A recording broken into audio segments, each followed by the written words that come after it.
Ratusan buruh mendatangi PT Nestle Indonesia Kejayan Factory. Mereka memprotes soal pemutusan hubungan kerja yang dinilai dilakukan secara sepihak. Wek, minta loker ke MUI. Waduh, ada bener juga nih ya. Coba demonya ke MUI aja, siapa tahu ya dikasih pekerjaan sama MUI.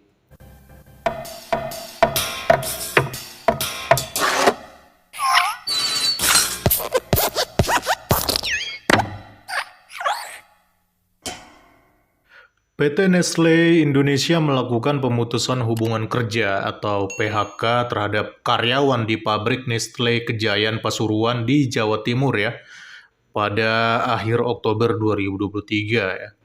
Hal ini pun akhirnya mengundang reaksi kekecewaan dari Serikat Buruh Nestle Indonesia Kejayan. Dan berdasarkan keterangan resmi buruh Nestle, perusahaan yang berbasis di Swiss itu disebut telah melakukan PHK terhadap 126 karyawannya. Jadi setelah melakukan Town Hall Business Update pada 31 Oktober 2023 lalu, pihak manajemen PT Nestle Indonesia pun angkat bicara terkait PHK yang dilakukan terhadap 126 karyawannya ini. Nestle menyebut langkah itu dilakukan sebagai bagian dari transformasi bisnis yang dilakukan oleh perusahaan. Dalam keterangan resminya, manajemen Nestle tidak menyinggung terkait dampak boikot produk yang belakangan ini masif dilakukan masyarakat terkait dengan peristiwa Israel dan Palestina ya.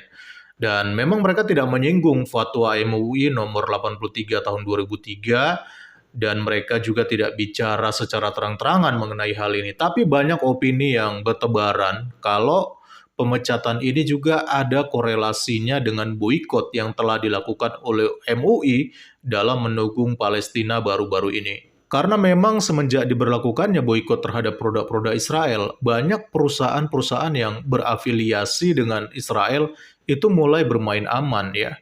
Dan hal itu terlihat ya, salah satunya perusahaan Nestle di Israel pun harus terpaksa ditutup sementara demi menjaga pegawai mereka itu tetap aman. Dan tentu saja hal ini bisa jadi ada dampaknya dengan pemecatan yang dilakukan oleh Nestle yang ada di Pasuruan, Jawa Timur ini.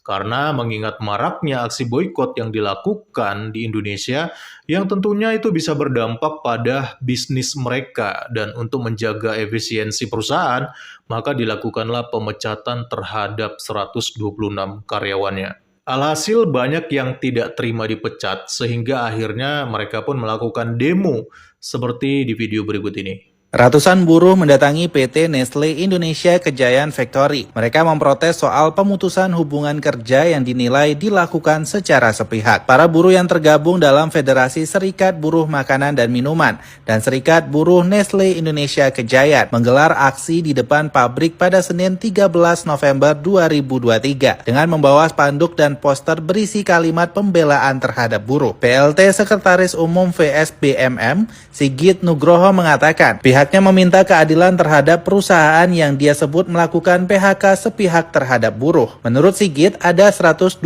karyawan yang terkena PHK tersebut. Sebagian dari mereka ada yang sudah bekerja cukup lama dan ada juga yang masih muda. Sigit mengaku bisa menghormati jika kondisi perusahaan saat ini merugi. Namun begitu, ia terus mendorong perusahaan membuka dialog serta memberikan opsi lain sehingga tidak ada PHK sepihak terhadap karyawan. Sementara itu, Korlap Aksi sekaligus anggota SBNIK Fauji menambahkan, ia menyayangkan kebijakan PHK yang dilakukan oleh perusahaan. Bagi dia, meski memang harus ada efisiensi, harus dilakukan secara adil. Banyak netizen yang berkomentar di tengah video demo ini ya teman-teman.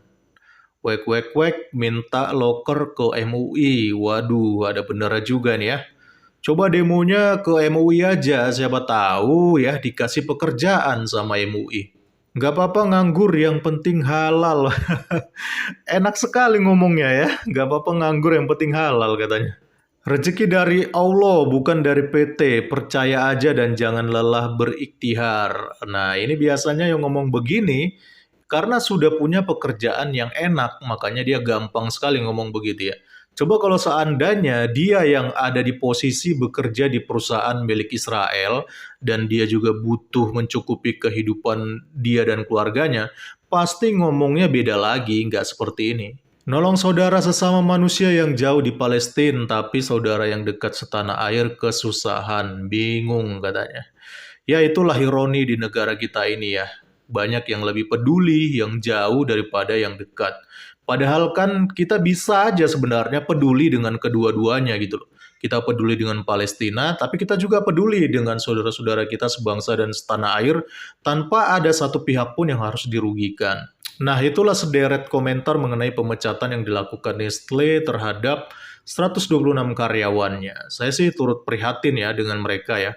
Karena sudah susah-susah cari pekerjaan gitu ya untuk mencukupi kebutuhan hidup mereka, malah dengan gampangnya dikatain nggak apa-apa nganggur, yang penting halal. Waduh, kan kacau kalau pola pikirnya begini. Padahal saya yakin ya, mereka-mereka yang komentar seperti itu, kalau seandainya posisi mereka yang bekerja di perusahaan yang produknya diboikot, pasti beda lagi tuh ngomongnya. Makanya kadang saya heran ya dengan ustadz-ustadz atau bahkan juga dengan para YouTuber muslim yang ikut-ikutan menyerukan untuk boikot produk Israel. Lalu dengan gampangnya mereka berkata, nggak apa-apa berhenti kerja, kan rezeki sudah diatur oleh Allah. Padahal mereka ngomong begitu juga pakai teknologi ciptaan Israel. Mereka pakai internet, mereka pakai iPhone, mereka pakai YouTube, bahkan mereka juga dapat dolar dari AdSense, bahkan mereka juga pakai Google, dan semua aplikasi-aplikasi ini justru adalah penyumbang terbesar buat dana Israel dibandingkan dengan produk-produk yang mereka boikot tadi. Kan lucu ya, mereka sudah enak dengan pekerjaan mereka, kebutuhan hidup mereka terjamin, tetapi dengan mudahnya menyerukan boikot produk Israel di saat saudara-saudara mereka yang bekerja di perusahaan milik Israel ini juga perlu makan dan juga perlu biaya hidup untuk mencukupi kebutuhan keluarga mereka. Ini kan standar ganda namanya. Gimana jikalau semua rakyat Indonesia tidak mau beli aqua semisal, lalu pabrik aqua tutup di Indonesia? Padahal karyawan yang ada di pabrik aqua 99% orang Islam semua. Coba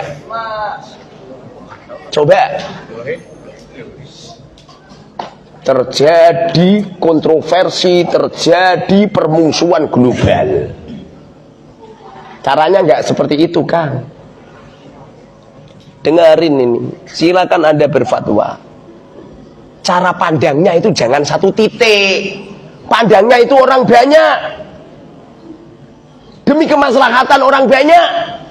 Kalian suka boikot-boikot barang orang ya? Ya, dengan begitu saham perusahaan akan turun ya? Ya, kalau saham perusahaan udah turun, bakalan banyak orang yang di PHK, bakalan banyak orang yang menganggur, bakal banyak orang yang kehilangan pekerjaan ya? Ya, terus siapa yang bakal tanggung jawab dengan kehidupan mereka ya? Ya, apakah kalian akan memberikan pekerjaan baru pada mereka? Ya, apakah kalian akan menjamin kehidupan mereka? Ya, apakah kalian akan menanggung seluruh biaya kehidupan mereka? Ya, buat apa bantu orang kalau ujung-ujungnya nyusahin keluarga sendiri? Ya, mikir. Kalau menurut teman-teman bagaimana? Salam kritis, Tuhan Yesus memberkati, salam.